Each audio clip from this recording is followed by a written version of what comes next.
àìkẹ́ wa àwọn kan sìn wọ́n á kaṣọ funfun sọ́rùn wọ́n á máa tọrọ owó. Òrìṣà wa ò kí ń tọrọ owó. Wọ́n máa ń fún ni ni tí wọ́n bá jókòó ti òrìṣà ó máa ń fún ni ni wọ́n kì í tọrọ owó.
Ọmọ ìlú wo ni? Ọmọ bíbí ìlú Òbúrin ní Osun State for Ìbàdàn ni. Akíṣó ní ìdọ̀tí o.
Wọ́n á kaṣọ funfun sọ́rùn wọ́n á máa tọrọ owó. Òrìṣà wa ò kí ń tọrọ owó.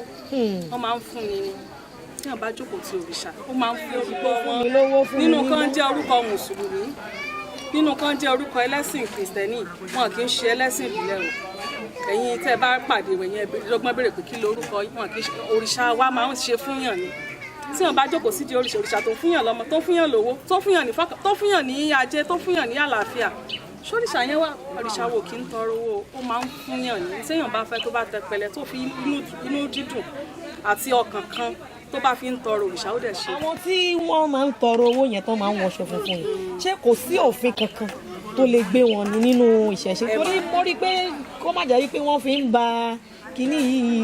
In fact inú mi dùn gan fún béèrè tẹ̀lé ṣẹ́rí láti bá a ṣe bá ẹ̀sìn wa sùúrù àti ìwà pẹ̀lẹ́ ìnáà ni sùúrù ìfẹ́ tí a rí sífẹ́ bá ti pọ̀ lápọ̀jù ọ̀pọ̀lọpọ̀ kan ló èèyàn máa ń gbà nínú ìfẹ́ ṣùgbọ́n àwa tá a jẹ́ ọ̀dọ́